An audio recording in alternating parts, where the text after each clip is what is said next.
Baseball season is here at last, and the excitement continues all season long at DraftKings.com, the official daily fantasy partner of Major League Baseball. Daily fantasy means no season-long commitments. Why wait until the end of the season to claim victory when you can win huge cash every day? Hurry to DraftKings.com now and enter promo code PARDON to play for free. You could win part of the $300 million in prizes being awarded this season. Enter PARDON for free entry now at DraftKings.com. That's DraftKings.com. Pardon the interruption, but I'm Mike Wilbon. Earth Day, Tony. You must be a supporter. I'm Tony Kornheiser. You bet I am. But we should also give a good scrubbing to Uranus. That's fun. You happy now? That is you fun. happy? Got one in there? Everybody in the crew is laughing at that. Sneaking a spitball by so you happy now? That is fun. It's like being in 4th grade and you have to go and make some gesture behind the principal's back. Really? Grown man, you happy now? No funnier word than Uranus. There's none. Welcome to PTI, boys and girls. In today's episode, Jameis Winston explains how he got those crab legs. Jose Bautista admires his work. And Cubs manager Joe Maddon joins us for 5 good minutes. Win last night. But we begin today with the Oklahoma City Thunder dropping the hammer on their coach, Scott Brooks. Brooks had coached in Oklahoma City the past 7 years. His record was 338-207. So he won 62% of his games. He went to the playoffs 5 straight years, went to the conference finals twice, and the NBA finals once. Wilbon, with a record like that, why did GM Sam Presti make this move? Tony, I don't know, except if it's to sort of look at your record and say, I gave him players and we should have made the playoffs this year. With the injuries they had this year? I don't like this move. That's what I would say. I would say the 2 guys who've been undermined the most by just lack of health with their own teams, their own players the last 3 years. Clearly, in some order, Scott Brooks and Tom Thibodeau. These are the 2 guys who can say, wait a minute, we've gotten to the playoffs with injuries. Tibbs has won a series without Derrick Rose.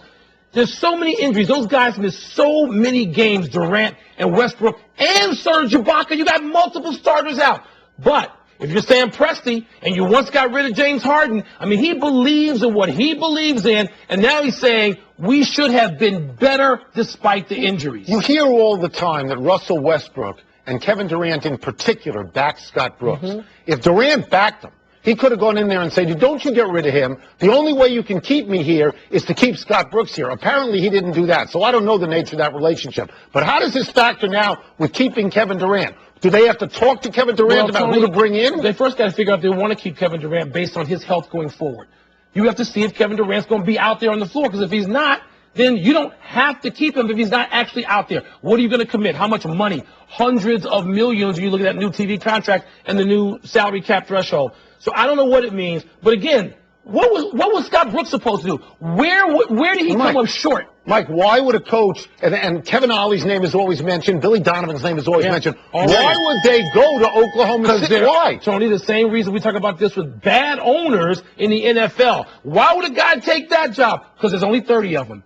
And if you think you're going to get Kevin Durant and Russell Westbrook or either of them, you think you have a chance to win it all. So again, if you're assuming that maybe Durant stays and maybe Durant's great, do they have to run the next coach by Durant and Westbrook? You don't have to run it by it, but you're not going to hire somebody that you know they object to, because then they will be gone. Well, then you got to ask them. Do you object to this guy? You put the feelers out there. They got agents and boys and crews and all kinds of stuff now. Things seem to have reached a boiling point between the Mavericks and Rajon Rondo. Of the 11 players Coach Rick Carlisle used in the 4th quarter of last night's very desperate loss to Houston, Rondo wasn't one of them, and he didn't play at all in the final 23 minutes. After 4 fouls and a dust-up with James Harden, Carlisle yanked Rondo, went with Monte Ellis, J.J. Barea, and Raymond Felton. Today, the Mavericks have announced Rondo is out indefinitely with a back injury. So, Rondo sounds done with the Mavericks to me. Is he ever going to be an elite player again? The Mavericks are done. Chandler Parsons needs an operation. He's out. So they're done. Let me confess how wrong I was about Rajon Rondo, because I sat here on this set when they got him, and I said, I think that can make them a championship team. I totally overrated Rajon Rondo and totally underrated how much Rick Carlisle would hate him, obviously, at this point. Their offense, which I thought would be better, is 9 points a game worse with Rondo in the lineup. So he is done there. The owner backed the coach again. He's done there. Whether he'll be an elite player again with the Lakers. Kobe should just send a plane and get him now. But you don't have to pay elite money, because who are you bidding against? I don't care about elite money. I want to see if Rondo can be a great player again, because he was that. He was a huge part of the championship team and a team that went back to the finals again. But let me go back to Rondo and Carlisle for a second, because in talking to players, current players this week, they looked at this match and they thought you were wrong. Anybody who thought that way, and a lot of people thought the way you did. For this reason, Carlisle likes some structure. They like to call plays, and Rondo does not have the freedom that Rondo wants. Why'd you go get Tony, him? Well, why are you because maybe you think, okay, what end? We got to upgrade at this position. We think we can make this work with Rondo. Those are two hard-headed guys, and neither one of them was going to give enough to make this work. Well, here's what you have now. You have Rondo, who did not get along with Doc Rivers in Boston. Well, they got along, but he was a pain. He was a pain. Didn't get along with Rick Carlisle in Dallas. Right. Both those guys have won championships. Yeah, they have. So what coach is going to embrace Rajon Rondo right now? Which coach? Somebody with the Knicks or the Lakers. Because they got nothing. There's teams out there that look, you think Rondo's not going to be approached and signed? I thought he was going to be great. It wasn't great. Not great. Wilbon, we now turn to your Washington Wizards. I know you watched them last night. I did. They're the only team in the great slog of the NBA playoffs so far to actually win on the road. The Wizards are 2-0 in Toronto. All other home teams are 11-0. Since the All-Star break, the Wizards were only 13-15. So are you confident that the Wizards are all the way back to their early season form? Yeah, so we should point out that some of these playoff series haven't even gone to the second city yet. Milwaukee hasn't played a game at home yet. New Orleans hasn't played a game at home yet. Oh, home teams that have played at home. That's right. Half the teams haven't played at home. But they've all... all home teams have won except this. The Wizards are fine. And I told you, I'm the only person in Washington who didn't give up on John Wall, because you did. I did. And people pointed out reasonable things about his fourth quarter. Was I right? Shooting. Did it look like I was right? Yeah, but you got to project some. You got to see whether a guy can see his way out. It was great. 26-17. That is great. I mean, you associate those numbers with all time. You associate those numbers like Isaiah Thomas or Magic Johnson. Tony, the Wizards are fine now, and they're going to win this series. Don't miss the point of the question. What? Because let's go back. Let's go back before the All-Star break. They started out 22-8. Yeah. They finished 24-28. Mike, that's 52 games. That's 65% of the season. It's over. They're 2-0. They're 2-0 in Toronto, when there are 20,000 people inside, and you know why? 20,000 because outside. Paul Pierce is right that Toronto is not a team that has it. And Bradley Beal, when he said after the game, quote, they think that we're some punks. Well, he showed them. Bradley Beal and John Wall last night were 20 for 38. And the game before, 11 for 41. Better. You keep working at it. Graph. You keep working at it. Unbelievable. How about the Toronto backcourt? Where are they? Those guys are all-stars. They have talking disappeared. Big talk. They haven't shown at all. They are not going to be allowed south of the border. How many games? How many games in this series? 5. So you're giving Toronto one win here, even though they couldn't get it at home. Thank you. 1. I think I might agree with you on that. There's no such thing as a day without a Jameis Winston story, so here we go. Winston now says to ESPN correspondent Jim Harbaugh. That's fun. That he did not shoplift those crab legs from a Tallahassee supermarket. Who did? As was the story months ago. No! His boy hooked him up, and the crab legs, like other stuff, was a freebie. Various investigations about Crabgate by NFL clubs seem to support Winston's latest story, or some of it, but Publix says, the grocery store says, nonsense. So do you believe Winston now, and do you think NFL executives are going to buy a story before the draft? This seems like a reasonable explanation to me. I know that college athletes and talk show hosts often get benefits, benefits that regular people don't get. So I could understand this happening, but the guy knows he's walking out with something he didn't pay for. So if you or I were in that situation, what we would do is we'd call somebody over and we'd say, look, we're not shoplifting this stuff. My boy hooked me up with the crab legs. That's exactly right. Yeah. And he did not do that. You know, first of all, it doesn't matter. They've now conducted their investigations, all these NFL teams. Tampa Bay's enough of them are convinced, which means Tampa Bay. They're taking him. That he's fine. He's going to be their quarterback. They're going to take him. I don't really care about the crab legs. It seems like one of the lesser things that we're dealing with in the brief history of Jameis Winston. In the larger arc, with a civil suit pending against him now for something much more serious than crab legs. Absolutely. So I don't care about the crab legs. I don't believe the story. Like I told you, I don't want this guy being my quarterback. I realize he may score wonderfully on the Wonderlic, and he may be able to throw from the pocket, and he may have this and that. I don't want him. I don't want him because, Tony, there's too many stories. They change all the time. Harbaugh's sitting there, and they tell him to tell me all the stuff you've done. He leaves stuff out. I don't want him. This is reminiscent of years back when Bobby Bowden was the coach, and he had great wide receivers. Peter Warwick, who was the best in the country, and Lavernius Coates. And they got, it appeared, the five-finger discount in Dillon's. Yeah. And then was situational justice center, and people began calling FSU Free Shoes University, among things like that. So there's a history of that stuff here. Let us move to baseball. Last night in Toronto, Baltimore pitcher Jason Garcia threw behind Jose Bautista, who has a history of antagonism towards Baltimore.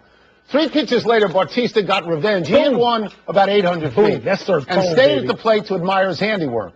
After the inning, Baltimore center fielder Adam Jones started chirping at Bautista, and Bautista chirped right back. And after the game, Jones said, quote, "Let's not walk halfway down the line. Respect the game," unquote. Move on to Adam Jones, and the Orioles have a right to be upset. I like Adam Jones for what I know of him. I just do. But the Orioles as a whole, Tony, they're almost as sanctimonious as the Braves. And they have become easily dislikable now that they're a good team again. I wonder where that starts, by the way, with the Orioles. They have nothing to chirp about. And if I'm Bautista, I would have done it too. I might have walked around the bases with the bat in case anybody got ideas. Bautista has a history with the Orioles. They have a history with him. And so once you have that history, you can skip, you can walk, you can gesticulate, you can do anything you want. Bautista's history. Bautista is apparently an elephant. He forgets nothing. A pitcher skipped off the mound years ago, getting him out. 2 years ago. And so he had a home run recently, and he skipped You know what it reminds me of? You. What? Bautista. Doesn't forget anything. No. Every slight from 62 years ago. Did I say I was against Bautista? No. Did you hear me say that? I did. I think if you don't want him to do that, strike him out. Or don't do it yourself. You know, so I'm okay with that. Now, Bautista is not going to play tonight. He's not in the lineup tonight because he's got a sore shoulder, they say, apparently from that gesture he made to Adam Jones. Because you know what would have happened tonight? He'd have gotten thrown at him. Got drilled in the side at one point. Gone 450 more feet. He's capable of that. He crushes it. You know what's great? Yesterday we had a story about a managerial rant, and today we have a story. This is real baseball. That's right. People can try to clean this up if they want. No, you know this is the appeal. You know what? When baseball stadiums used to be regularly attended by games by 14,000 people, you could hear guys screaming at each other much more often from the dugout, jockeying, sprint jockeying. When we used to go to Georgetown games and hear Big John. Well, we can't repeat some of that. We cannot. Let us take a break. But coming up, the young Cubs won again last night. Our expectations out of control. Out of expectations. Sounds like something we should ask Joe Maddon about. We're going to welcome in the Cubs manager next. I'm very excited. You should be. Very excited. You've been rapping. Another big win last night. He talked about the World Series. I'm scared. Yes, I'm afraid. I'm scared. Baseball season is here at last, and the excitement continues all season long at DraftKings.com, the official daily fantasy partner of Major League Baseball. Daily fantasy means no season-long commitments. Why wait until the end of the season to claim victory when you can win huge cash every day? Hurry to DraftKings.com now and enter promo code PARDON to play for free. You could win part of the $300 million in prizes being awarded this season. Enter PARDON for free entry now at DraftKings.com. That's DraftKings.com. In a story that threatens to make Wilbon totally intolerable, the Chicago Cubs are 8-5 and filled with promising young stars. Don't you know it, big boy. We welcome in the manager of the Cubs, one of our favorite guests, Joe Maddon. We'll start with this. When you were introduced in November, you said, and I'm going to quote, "We're going to talk World Series this year, and I'm going to believe it. It is in our future." How do you feel about that right now? Well, obviously a nice start. You're always wanting to get off to a good start. It's really difficult when you're playing in a good division like we do. If you get behind several of these teams, it's really hard to leapfrog all these guys. So to get off to a good start is really, really important. I haven't changed my thoughts at all. You see the young guys coming up with KB's done. Russell's going to do the same kind of stuff. How about Soler? And how about Starlin Castro at shortstop? Nobody's been talking about that. He's been playing a great shortstop. We're a little bit banged up, a little bit off in the bullpen right now. We'll get that figured out. But overall, man, on a nightly basis, the dugout is alive. Our veterans that we brought in are fabulous. So far, so good. The much ballyhooed Chris Bryant is batting .571. since his opening day collar. That's all. You got to manage expectations, and you got to manage the team. Are people expecting too much from him? Well, you know, that's the thing. I really think I really want to try to alter or change the nuance of the word expectations. Why is it such a bad thing? Everybody, whenever you level the word out there, expectations, everybody perceives that to be bad, or the word pressure. I think those are two good words, actually.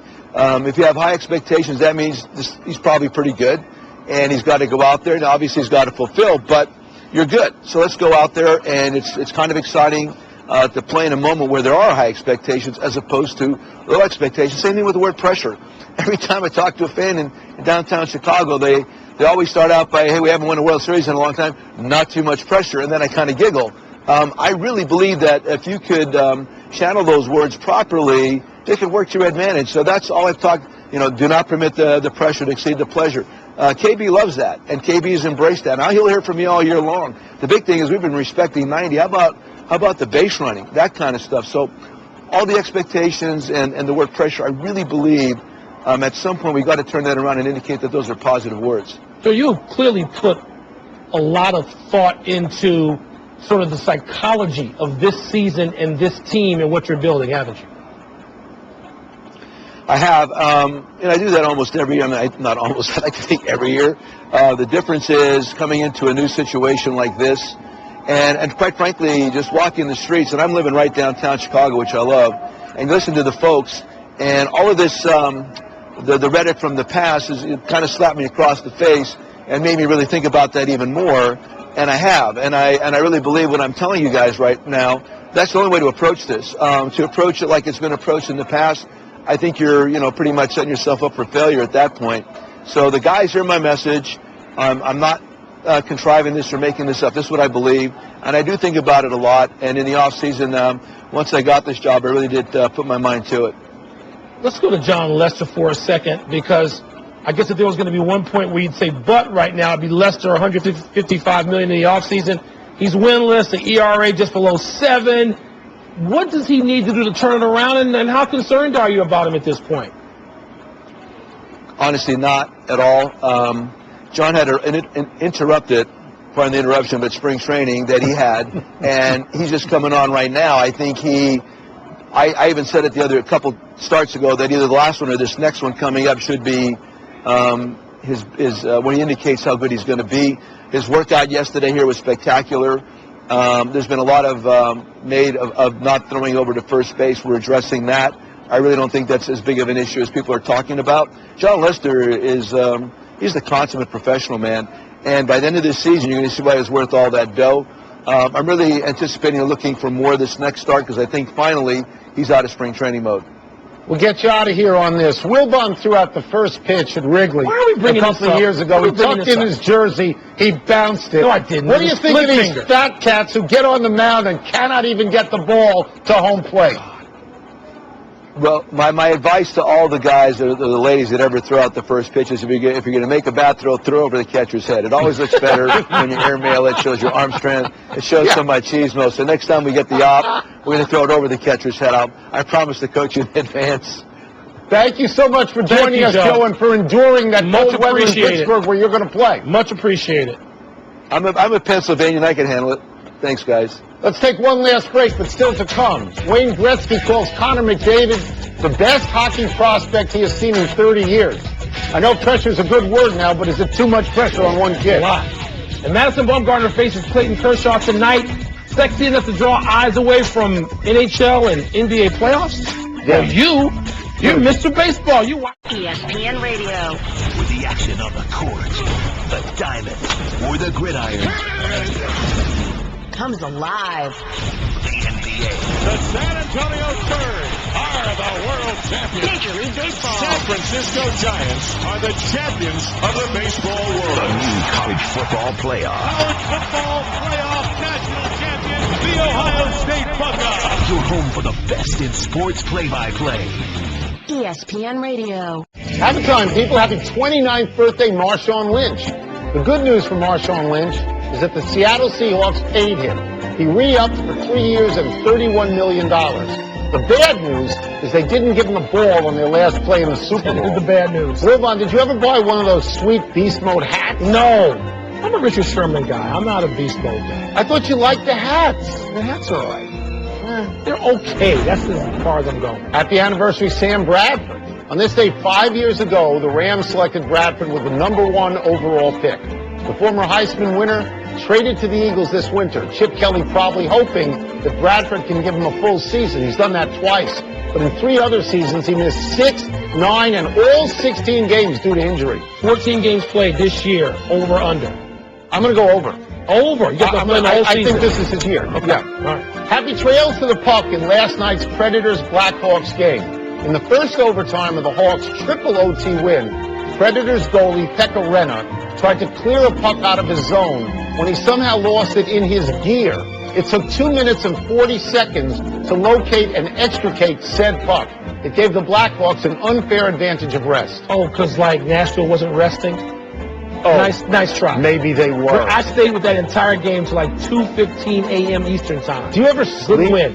Do you ever sleep? No, you take all the sleep. No errors today, but one big story we did not discuss earlier. The NFL suspended Greg Hardy of the Cowboys for 10 games. He had to sit 15 games last season, though he was paid for those.